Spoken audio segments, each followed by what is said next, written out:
Ladies and gentlemen, welcome to another episode of Twitch Talk, your go-to place for all Twitch news, hilarity, and uncouth conversations, sometimes about body powder. We are not going back to the body powder situation. That is not going to happen.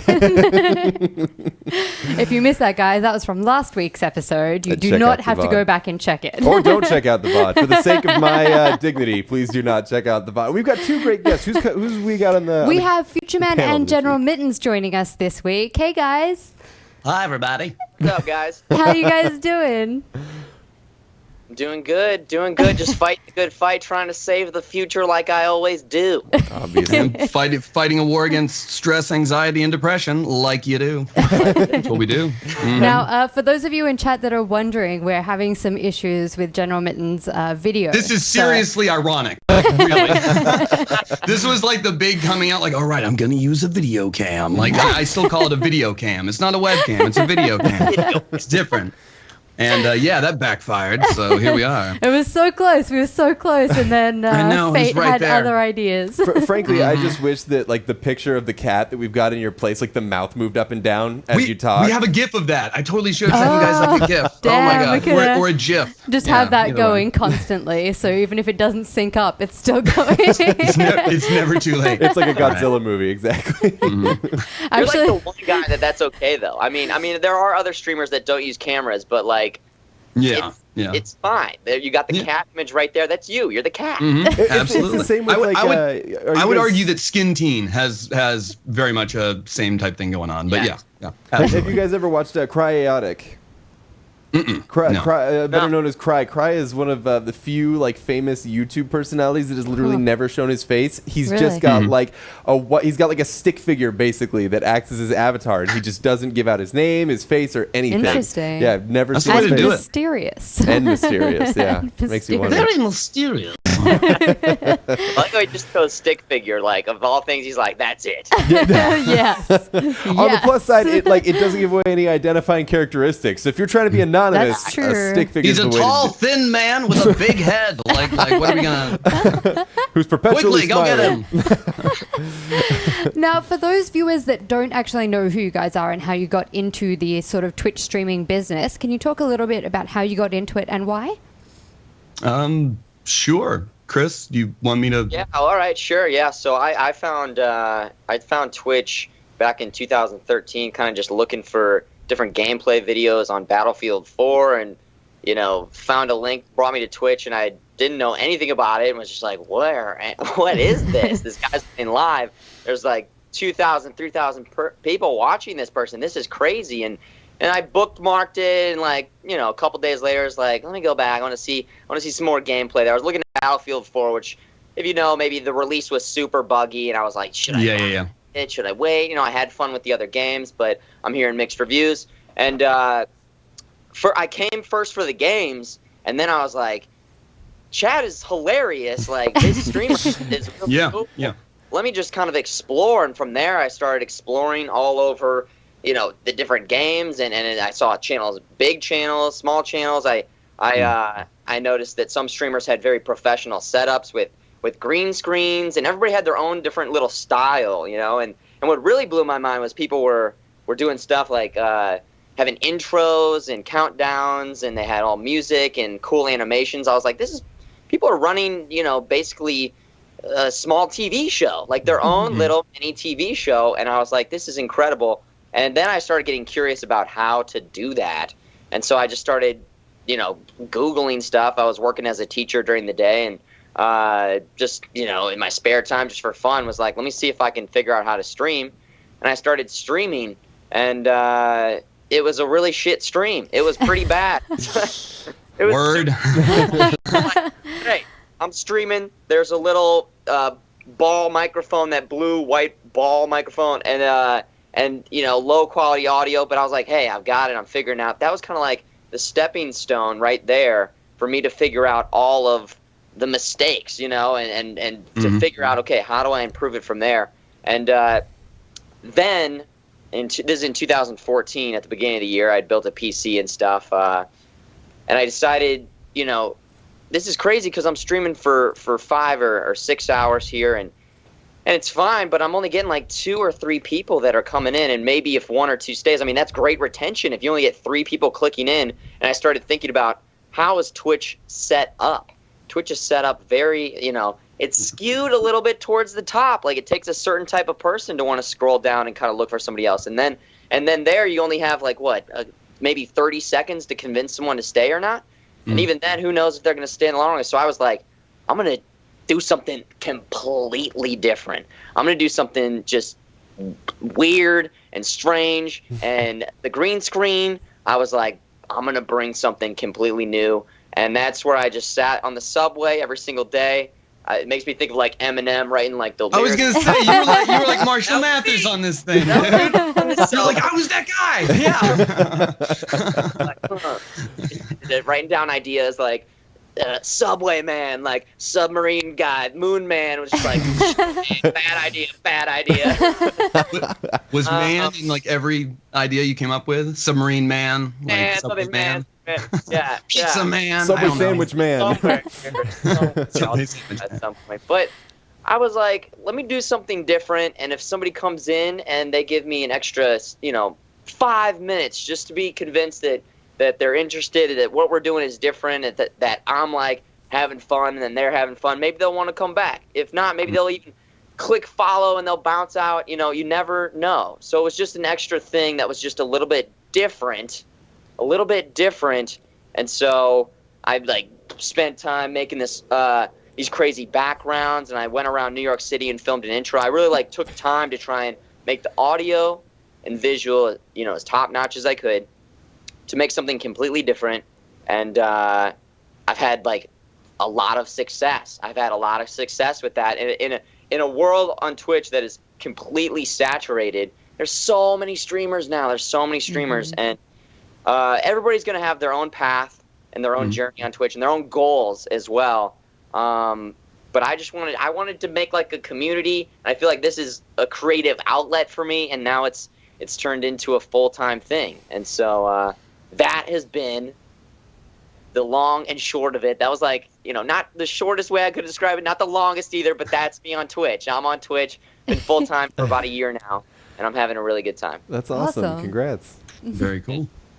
For me, it was easy. It was Dark Souls. First game in like 10 years that came along where I wasn't just like, well, this is a game that I can beat easily and this isn't a big deal. It was the first game where I was calling up friends who I knew had the game. And this is how out of touch with like YouTube and like everything I was. Like I hadn't been a gamer since college. It had been like 6-7 years since I really played games.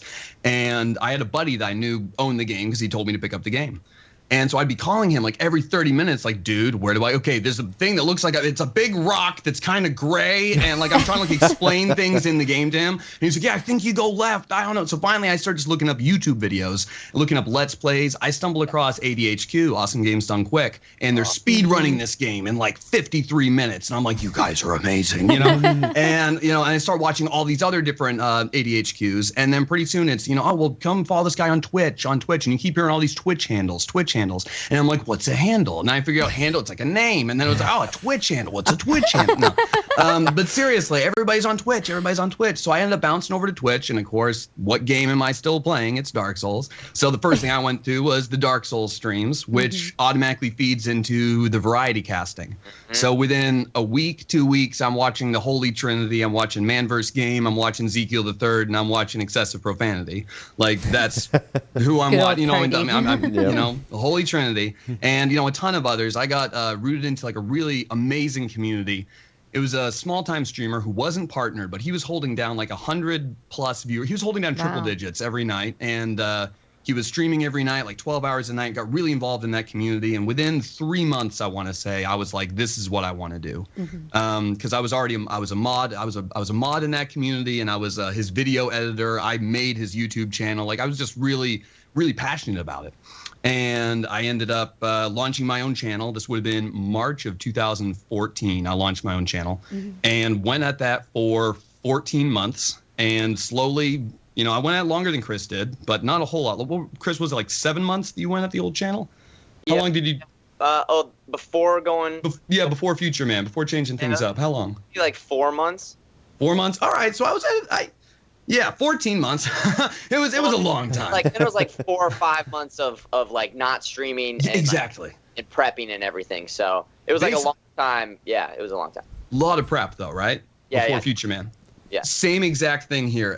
Only I went 14 months on the first channel, and I got up to where it was like I was running probably 50 or 60 viewers, and I knew a lot of people. Like I'd met a lot of people at cons. I'd gone to PAX South, and it was, you know, I knew a lot of people around Twitch. I've been around for over a year. People knew who I was.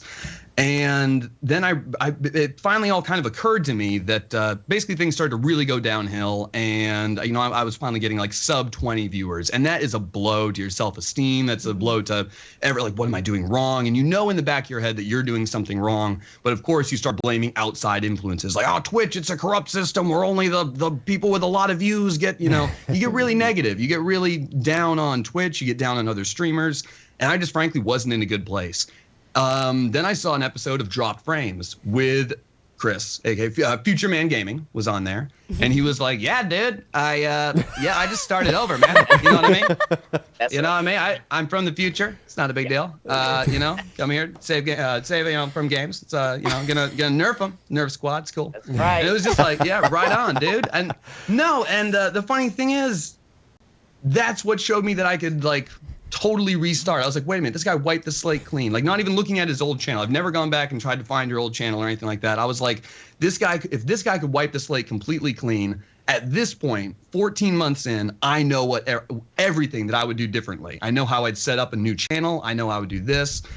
So the first major problem was, well, people know me. People know my face. You know, I'm not, you know, trying to toot my own horn, but I wasn't a nobody. Like, people knew my face. I had very distinctive facial hair, and I had a voice that people recognized. Mm-hmm. And so, like, we went into, okay, if we're going to stream under a new name, we can't have a camera. That was, like, the first thing. I was like, I have to do no camera. Mm-hmm. Secondly, it was like, okay, are we going to get, like, a voice changer? And it was weird, but we put 4 months of, like, prep into this, of, okay, how are we going to actually launch this stream? And taking a little bit from here, a little bit from there, a little bit from Co-Carnage, a little bit from Future Man, knowing that we could relaunch a channel and rebrand, you know what I mean? Completely revamp everything, start from scratch. Looking at somebody like Skin Teen, looking at Jade, I knew that people would stay there if I had funny things to say and I kept up a good dialogue. And there was a little avatar that she had in the corner. Mm-hmm. And so taking little bits from all these people, it was like, no, if that works for them and that works for them and this works for them, everybody loves cats, you know what I mean? It was like one of those things. And it was, you just take a little bit from here, a little bit from there, and you see what's successful. But it's not just like copy pasta. It just was more inspired by it. Yeah.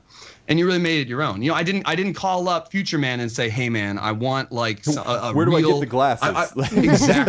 Exactly. It's like, you know, I get so many emails every day. I get at least one email that's, hey, I want to start something. You have something really unique and incredible on Twitch. I want to do something really unique and incredible. Where do you get your program to make that cat's mouth move? And it's like, well, I've made it. Like, I had to. There wasn't one, so go get it. You know, go make one. Come on. You know, the world's your oyster, kids. You know, like just go for it. You can make this stuff. Like, I'm not calling up Future Man asking for his background for his time machine. You know what I mean? No, he made that. He put in the time. You know what I mean? Yeah, I put in the time. Exactly. Put in. See, I snuck one in there. Love it.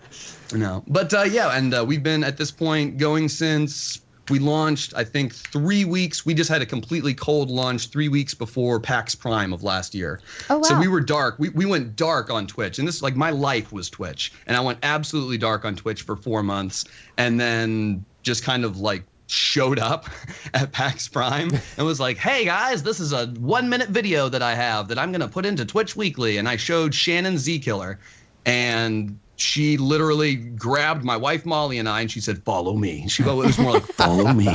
And she, like, you know, took us into the back, you know, the booth there, and she was like, you can't come back this far. But, you know, it was like the different layers of, like, you know, how, you know, through security or whatever, they got guys in purple shirts and stuff. And not really. Anyway, you know, we could only go so far into the inner sanctum of the Twitch booth there, you know, at PAX. And she was like, wait here. And she, like, went back in the glass doors, and she came back like 2 minutes later with Soma, and someone's like, hey man, nice video. And it was like, cool, awesome. Ends up, they showed everybody, dude. At PAX Prime, they showed everybody. I was in at the Twitch party later on that night. Ezekiel the third, I bump into him and I was like, dude, I just start gushing. I'm like, dude, you represent the everyman. I've blown out my back so many times doing manual labor. I've done concrete. And Zeke's the same way. It's like, dude, you're an entertainer and you're going to do this anyway. And I'm just like fangirling. I'm just thanking him like for being an amazing individual. And then I was like, and my wife would totally kick my wife's my manager. So like I always blame my wife for things. I'm like, all right, so my wife would kick my ass if I didn't give you a business card. So, and I was like, this isn't going to make any sense, Zeke, because, you know, we're both a little drunk. And I was like, this isn't going to make any sense, but I'm a talking cat. And I hand him my card.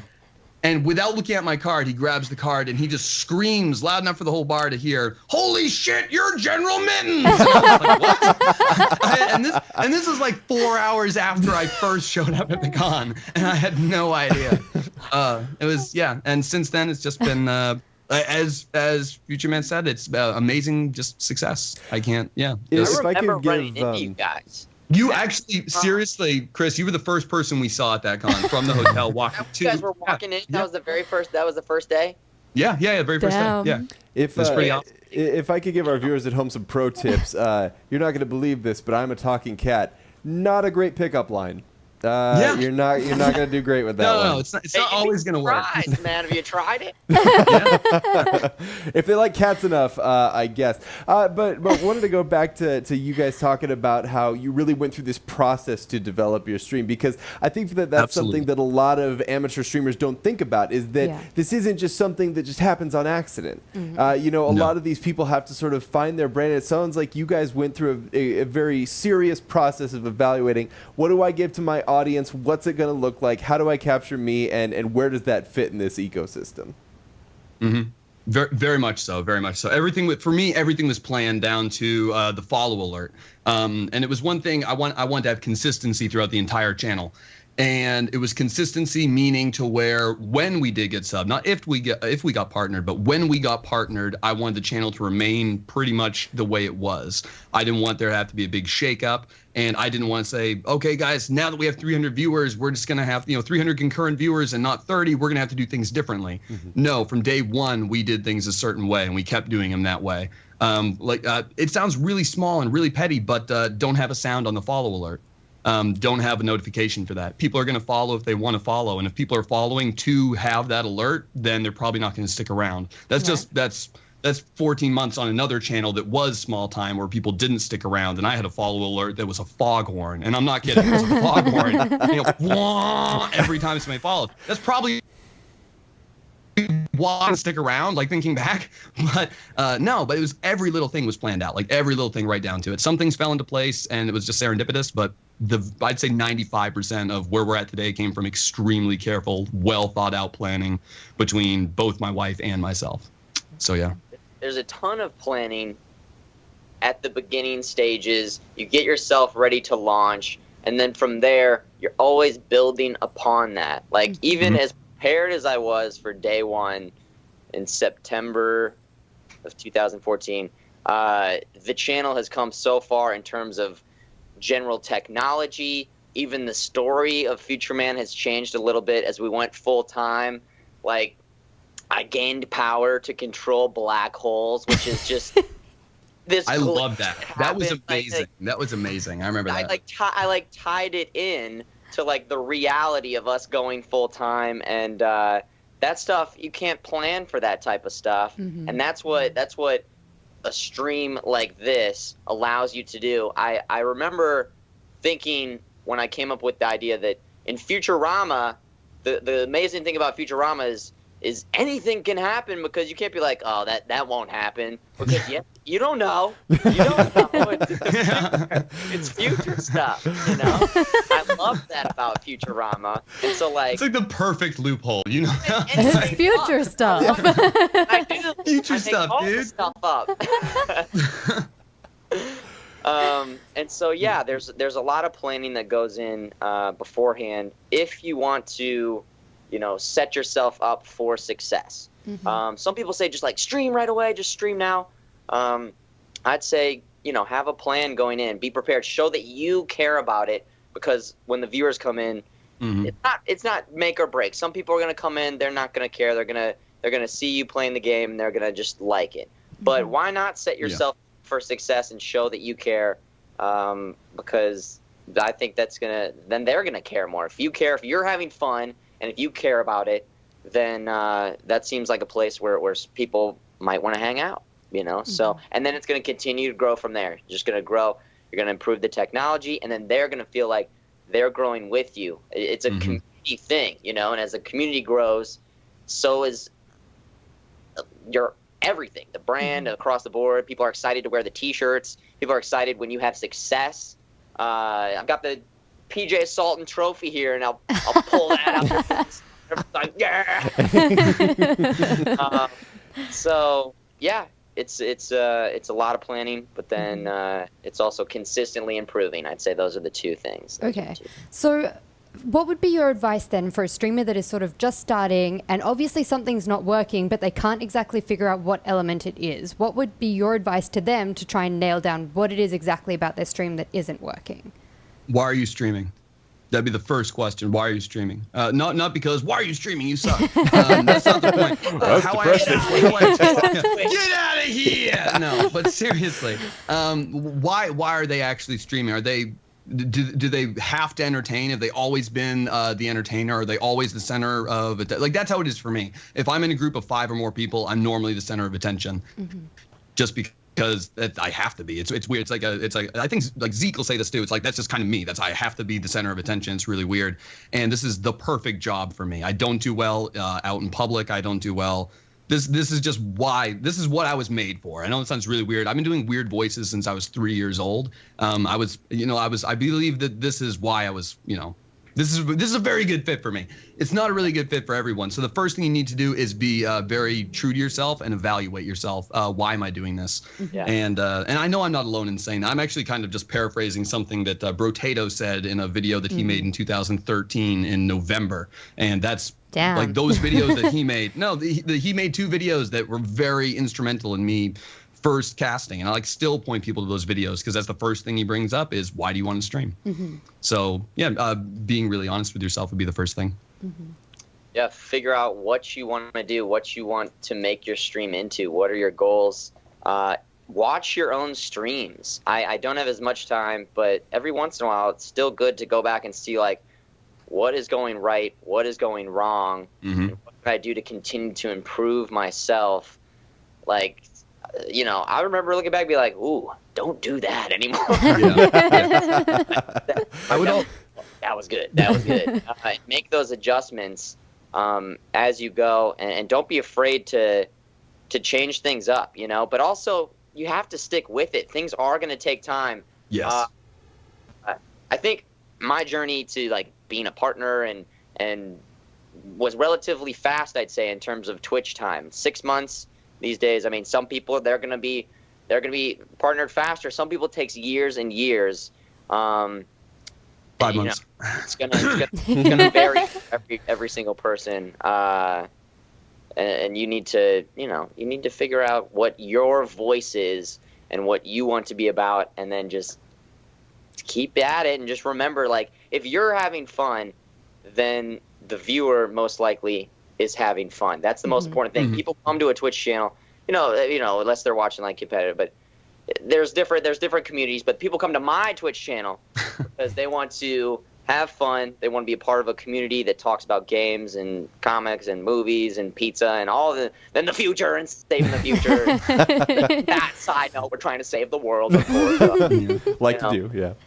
Yeah, and so I'd say also always be chasing somebody else, and that in a good way, not in a competitive sort of way, but always be focused on who you want to be, not who you want to be like, but who do you go watch on Twitch at the end of the day? Who makes you who's really entertaining to you? And just always be chasing that. Always be trying to better yourself, not necessarily copying other people. What I'm saying is, I, at the end of the day, go watch Gassy Mexican, or I'll go watch Man vs. Game. I'll go watch streamers that aren't, in my viewer category. I'll go watch people who, not just as streamers, but are just successful businessmen. They're really good at running maybe both YouTube and Twitch. They're, really hardworking people that are still extremely entertaining, and something that I aspire to be. And always have a goal. Always have something you're going to be working towards. That was one thing with my first channel. I got really caught up in, okay, I have my set schedule. I'm going to stream from this time to this time. I don't have time to go spend in other people's channels. Spending time in other people's channels is huge. Like especially just starting off. You need to know people. I know it's not like at the end of the day, it's really who you know. It's who you're friends with, not who you know, who your friends are on Twitch. I'd say you have to be good at making friends. You don't have, and you can learn how to be good at making friends, especially online. It's so easy to make friends online. Just type, like that's all you have to do. Be friendly, like Newton's law. Don't be a dick. Like that's it. Like just don't be a dick. You'll make friends. Friends who are successful are amazing because if you, always be chasing somebody else is what I would say. And don't do the whole Matthew McConaughey, I'm chasing myself 10 years from now. Like, that's just weird. That's you got time travel involved. I don't know. Chris, maybe, Chris is, Future Man's chasing Future Man 10 years from now. He knows how successful he's going to be. Beautiful advice, guys. I think more than we probably could have pulled from you. If we had it's great. Constructed the questions individually. So, unfortunately, obviously, Twitch isn't always just about making friends. We faced some controversy this week, did we not? Syra? Yes, yeah. So, as part of our new segment where we sort of talk about one big moment on Twitch this week, legendary Leah, got banned for 30 days for flashing herself to her viewers, and a lot of people got do we have a clip? I believe we do not. We decided against that. Well played. And a lot of people in the Twitch community got up in arms because other people, for example, what was her name? Nicole Slaw got banned permanently for what appeared to be sort of some animal abuse. It was difficult to tell from the footage, but certainly didn't look right on the footage from people thought she was strangling her cat, essentially. Yeah. And she got a permaban. So a lot of people are looking at these two things saying how does Twitch decide their bans? How fair is this system? What are your thoughts on it? Well, like I said, I'm guilty of being stuck in my little, I stream from this time to this time. And I don't really keep a finger on the pulse of what's going on when it comes to some of the bigger controversies. I mean, I try to keep up with it. But the one, PETA got involved with a cat choking incident, correct? Yeah, I believe so. Okay, so if Twitch has an organization like PETA coming in and saying like, wait a minute, there are people on your site that are choking cats. That's a lot more pressure on Twitch than is there an organization for the protection of flashed vaginas? Like, no, like nobody really cares about that. So at the end of the day, they can keep it all really in-house. No, there should be. We need representation. Like, no.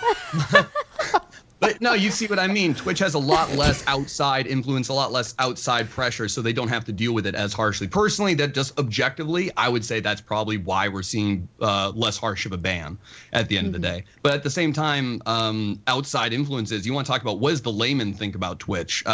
That's going to draw national attention faster than the $2 million we raised for St. Jude's Children's Research Hospital last year. Nobody really cares about that, but they do care about girls going on webcams and flashing their vaginas. That's what we're going to get known for before we get known for all the good things that Twitch does, all the amazing, beautiful things that we do. We're going to get known for the bullshit. And that makes me really, really, really angry. But at the same time, it's like I understand why they're able to be more lenient with that person. And if they really pushed it, they would risk a lawsuit. You'd risk, I know, even though it's against TOS, they're still risking a lawsuit. They're still risking.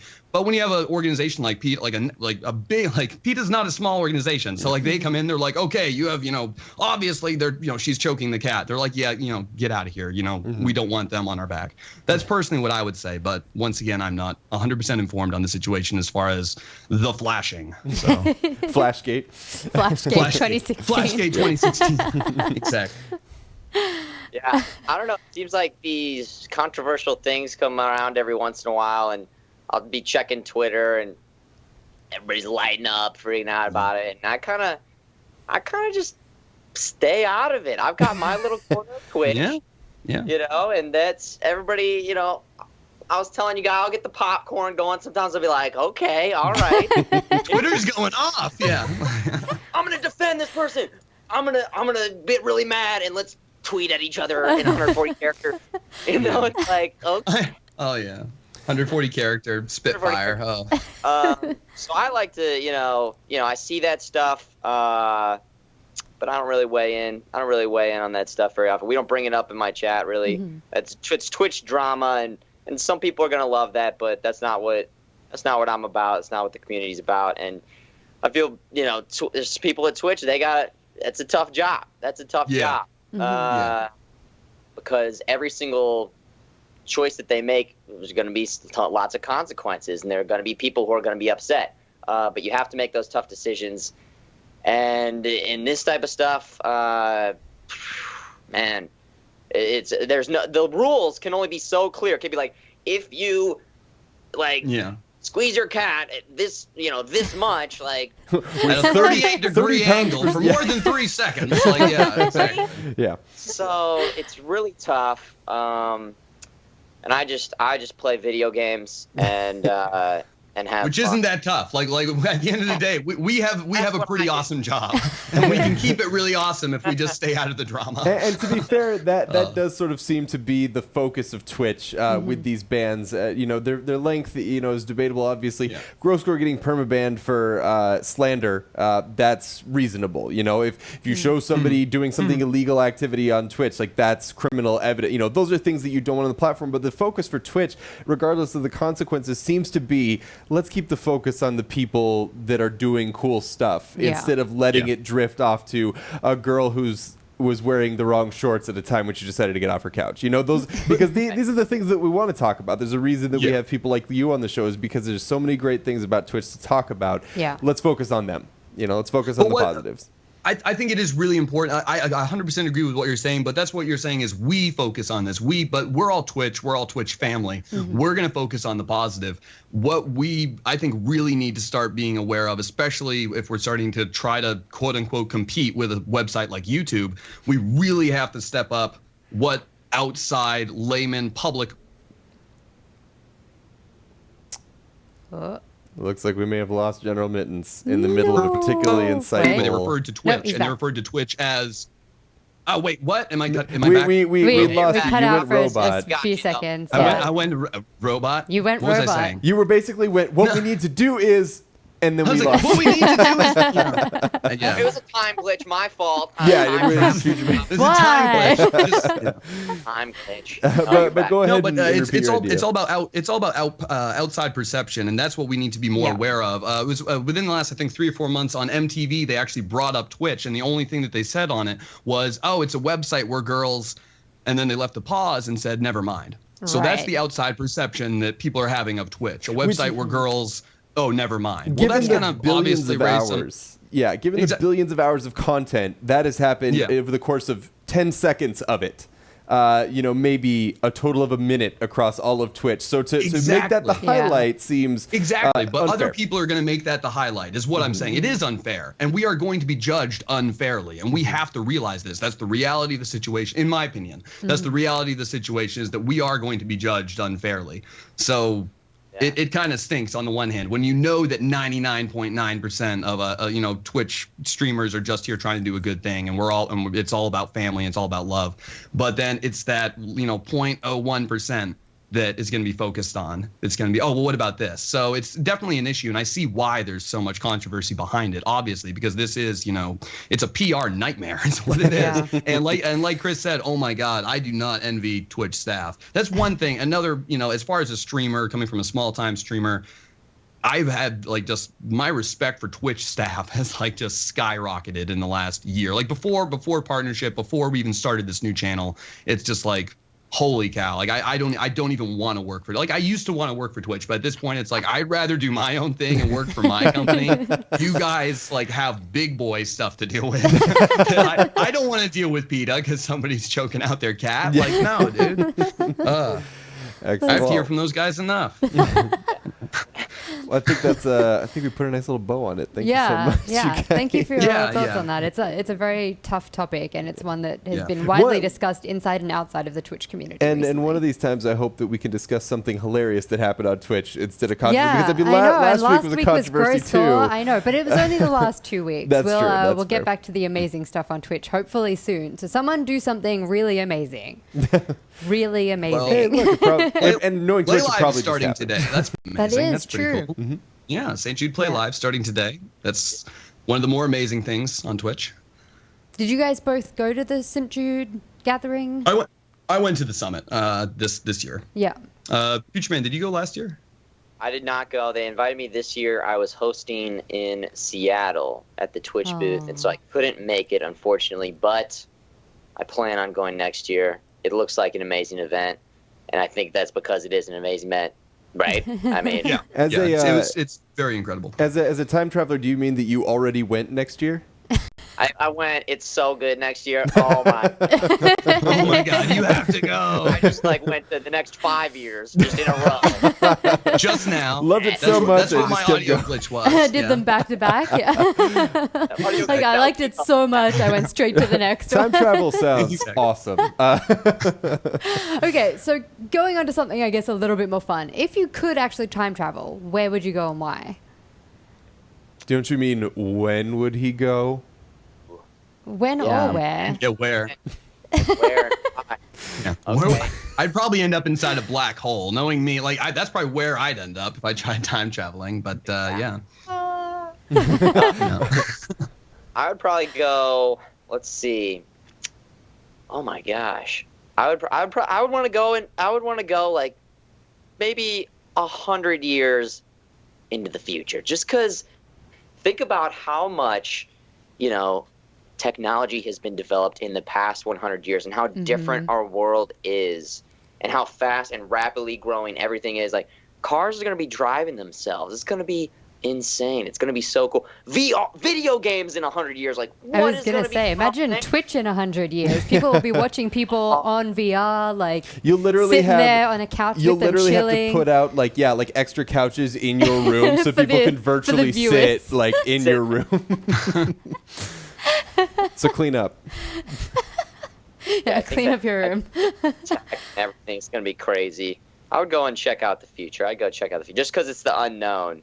There's so many cool things that you can go back in time to see, but I'll go into the future. I am Future Man. So. It is very fitting. I probably I want to say January 26, 1986. Yeah. Is that the day you were born? No. That's the Chicago Bears. The '85 Bears won the Super Bowl. Oh, okay. I was like, where are you going with this? Okay. And I wouldn't want to be in Chicago though. So no. Yeah, good point. Now, going back to something you guys mentioned earlier, you both played Dark Souls a lot, and Chris, you've been playing a lot of Dark Souls 3 recently. I read, I think it was yesterday, that this is going to be the last ever Dark Souls game. Yeah. Have you guys heard about that? What do you think? Yes. Yeah. I am totally fine with that, and I'll tell you why. Okay. I think I'm intrigued. Go. they could keep bringing them out 4, 5. When's it gonna end? And they could all be great, amazing games. They could continue to be amazing games, but I feel like putting a nice little bow on this one, wrapping it up, is just in the best way possible. I finished the game last night, and it was one of the best games I've played in recent years. I mean, the level design, visually, the audio, the gameplay, just everything all together is a masterpiece. And I think that what they're going to do is they're going to branch out. They're going to try something new. And I think that that's good. The same company is going to be there. The creative director is going to be involved in something. We still have some DLC coming out, I think, this year and next year. And I was just gushing last night, this game is so good. I was the whole game. Yeah. And then it was tears because the boss was just I was it's 1 a.m. I have to finish this. But it is one of the best games I've played in recent history, and that's a series that I had not played until I started streaming. So my very first game I streamed was Dark Souls 1, and then I went into Dark Souls 2, and it was what have I been missing? And I think that it's a great game to stream because there's a lot of people that enjoy watching people play it for the first time. And I was playing all these games. I like to do the blind run, not to know, no tips or anything. And you're gonna have those moments where you're getting smoked by the boss. You're getting your butt kicked. As you do. As you do. Like you do. When you overcome that, it's the greatest feeling of just I'm the best, Yes. That final blow, the final boss, I had no Estus. I had this much health, and I was the pressure was on, man. The pressure was on. And then just got him in that moment of victory. is just so excellent. There's nothing like it in gaming, is there? I want to ask you. There's nothing like it. Like in anything, like in video gaming, or a boss in Dark Souls that you've been trying to beat, and you finally like get that boss. There's something about that. I was literally, I want to say talking. It was more like yelling at my wife the other day. I was like, hey, you don't understand this game. It's like that you come on, like you're like, I just downed Yorm the Giant, and it was like right on back of a Tiger Rider raid. It was like, welcome on in, my name's General Minz, welcome in. Oh my God, like, you know, like, oh, it's the best. Oh, I just can't. It's brilliant. I feel almost when I play those games, I feel like I'm like fighting on behalf of the human race because I can't let the computers win. Because if the computers win, it's over, right? It's done. Yeah. It's Terminator. We're in Terminator then. Yeah, I think a lot of people quit those games. Like, it's that type of game. Yeah. Oh yeah. You know? But they have stuff like co-op. You know, you can bring friends in, and you can farm for souls. There are ways, you know, and then you do get better as you play. When I first started Dark Souls 1, like, going back and watching, I'm like, roll, and then I just get slammed in the game.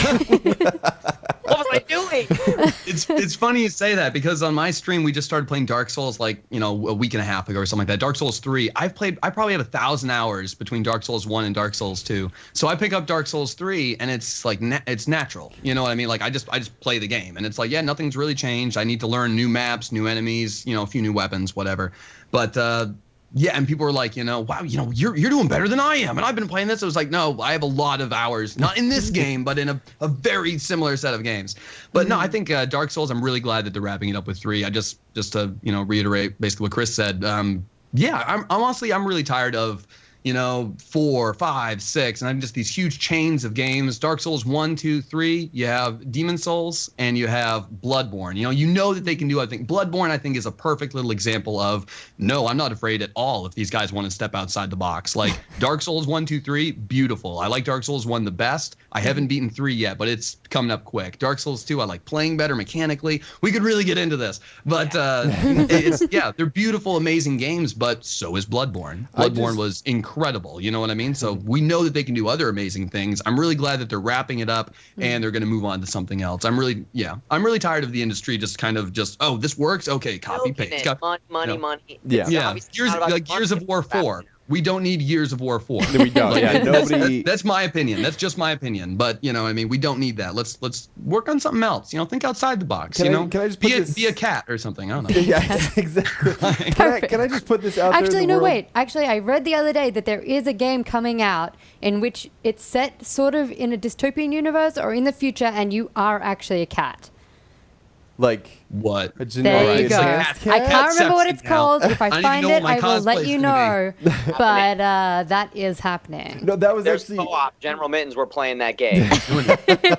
I just want to see. I want to see From Software go like the opposite direction, because they've done like the Victorian era and like the medieval era. I want to see like dystopian, apocalyptic, cyberpunk future kind of like thing. Like, I said that on my stream yesterday. Really? Or maybe the day before. I said that exact same thing. Like, take everything they're doing with Dark Souls and bring it into the future. Like, get some laser swords and stuff like that. like crumble, like eliminate like the things that would make it like, you know, too easy. Like you have a car that you could drive, like, but just like crush technology and humanity. You're in the ruins.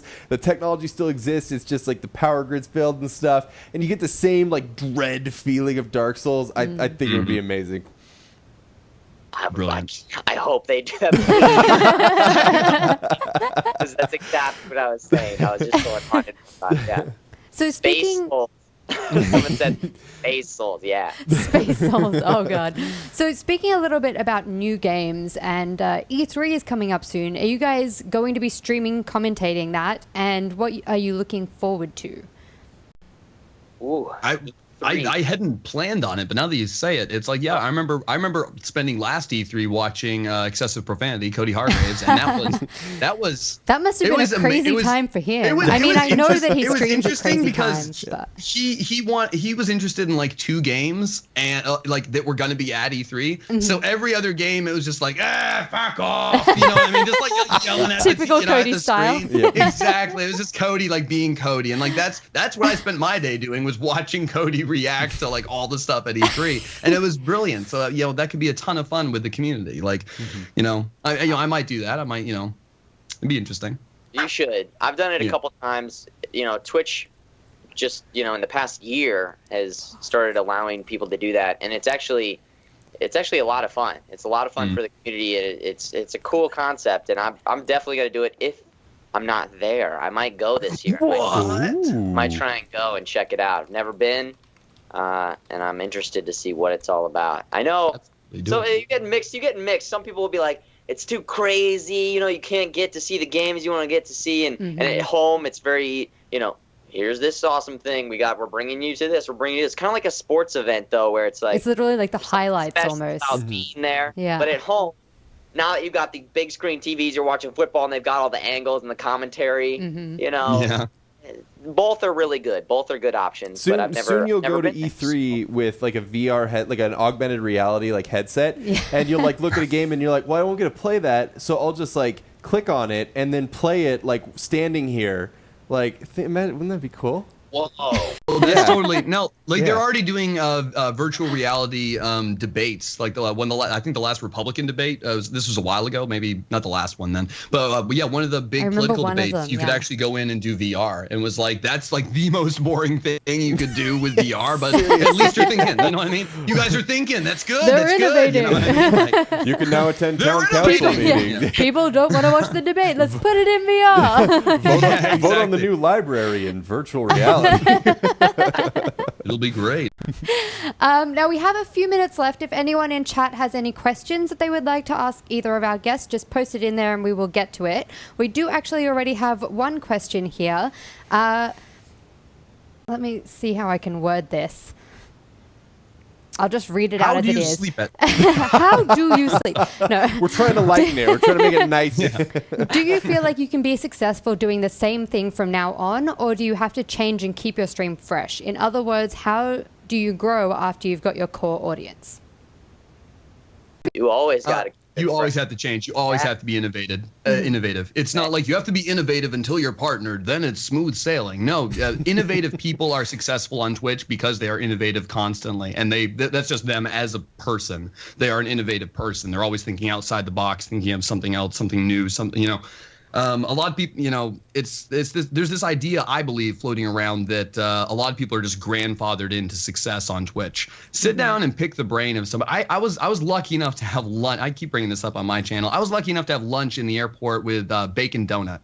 Talking with that guy, it's like, dude, I'm glad I wasn't in the generation of Twitch where they didn't have bots, they didn't have alerts, they didn't have innovative people gave us that. Now it's like, Game Informer will have a whole spread on this is what you need to stream. You need to buy the Logitech C920 camera. You need to buy this, you need to buy that. Like, this is a real thing. Like, they're saying this is what you need, and it's being sold as a package to people that want to stream. But at the end of the day, the people that are going to be successful streaming are the people that are innovative just naturally, and that's what they do.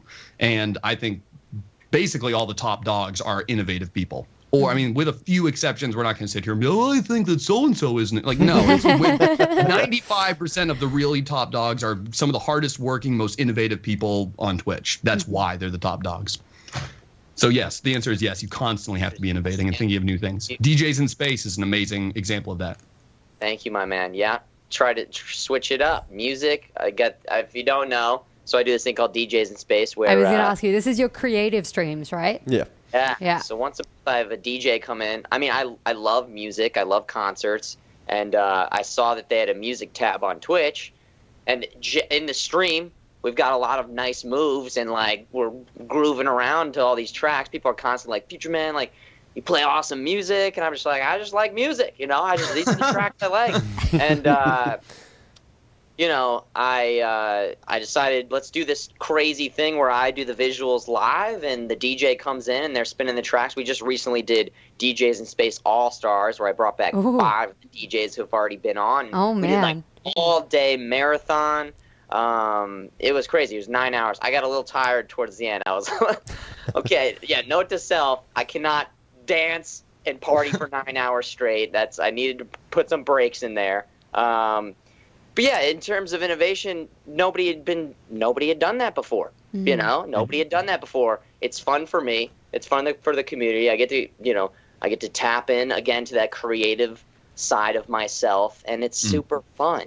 That's the thing. What we're doing, every time I come up with something new for the channel, I'm excited to share it, to see what the response is, and blow people's minds. That's it. That's what we get paid the big bucks for. That's what we're doing. Did you just try to simplify that? You're like, all I want to do is just blow people's minds. That's like something like Michael Jackson would have said. Like that's like the greatest entertainers ever. They're like, man, I just want to blow your mind out your butt. That's all I want to do. That's all I care about. So yeah, innovate, blow people's minds. Have you guys seen this game? Speaking of innovation, have you guys seen this game? I believe it was a German streamer who was doing it, where he had a game that was actually integrated with his Twitch stream, where you could, if you put in your name, you got to participate as a little floating entity, and you could put commands in the chat that would either help him or hinder him, and the whole game was completely integrated in Twitch. It was crazy.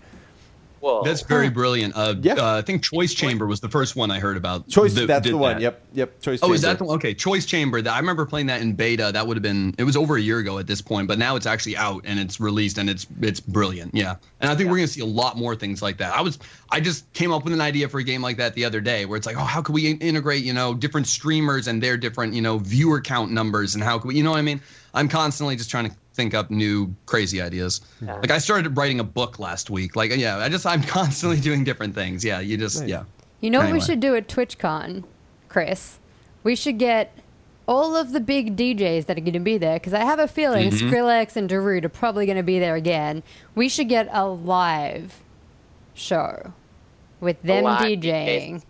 Oh yeah, that's a live DJs in space at TwitchCon would be epic. That'd be incredible. It's something that we've talked about on the channel a couple times, and I'm making some plans for that stuff. Nothing's set in stone yet. People, talking to Twitch, and we're thinking about maybe even doing something here in New York City to be. I won't say anything more. Don't give away the mystery. Yeah, absolutely. Yeah, you don't want to disrupt the time-space continuum. I was going to say, that's the future man to announce. Right? Obvious next step is to take it into a live setting. We're throwing this excellent party. Why not do it with a bunch of other people in person somewhere? So, yeah, working on it. That would be... I will be there if it happens. I mean, I'm going to be at TwitchCon, but I will be there specifically. I'll be covered in body paint with the neon glasses and glow sticks. I'll be ready to go. True rave style. Exactly. Yeah, perfectly. Beautiful. Alrighty, I think that is all the time that we have today, guys. Are there any shout-outs that you wanted to give before we do our little sign-off? Gentlemen, go ahead, man. Shout outs like who do I want to thank, or anyone, I'd like to thank, anything, whatever you want to say. The world is literally your oyster right my now. Parents, they're playing me off. I know. But seriously, yeah. I stream on Twitch every day except for Sundays, but I'll probably be doing that as well. Have a YouTube. Don't look at it. Good times. I stream on Twitch. I want to take this opportunity to thank my wife and best friend, Golly Miss Molly. I could not do this without her, and she is absolutely brilliant, and I'm so glad that I was able to, crying on my hands and knees, convince her to quit her job and come home and do this full-time with me. And we both work full-time doing this, and I just want to thank her for that personally. So that's my only real shout-out I have to give. Aww. Watch amazing. Anybody else, but, you... Thank my wife. I don't know. Gentlemen, what time do you start? I start at 4 Pacific Standard Time. Okay. Just so the people know, just so they know. Oh, so they know when I start? That's a good idea. You can also hit me up on Twitter at @General_Mittens. So, yeah. Mittens with a Z or a Z if you're weird. Right underneath his face. If you don't know how to spell it, literally right underneath the cat face. Right there. Right in front of you. How about you, Future Man? Yeah, so I'm live every day except for Sunday and Tuesday at 2 p.m. Eastern Standard Time.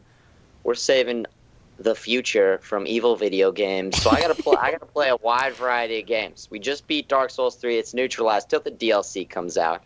I've been playing some Dreadnought. I've got tons of codes, so if you want to get some codes, come on by. I'll probably be playing that today a little bit. I'm just FutureManGaming across the board, Twitter, Instagram, all the social links. It's just FutureManGaming. We do DJs in space. We play a wide variety of games here on Twitch. And thank you guys for having us on. This was a lot of fun. Thank you so much. Thanks for coming on, Yeah, guys. no It's been problem. a fun episode. We touched on a very wide variety of things. We did. We most certainly Absolutely. did. And just for future reference, if you need any help getting rid of those beta codes, I might know a couple people. But seriously, thank you guys so much for coming on the show. We hope you enjoyed it as well.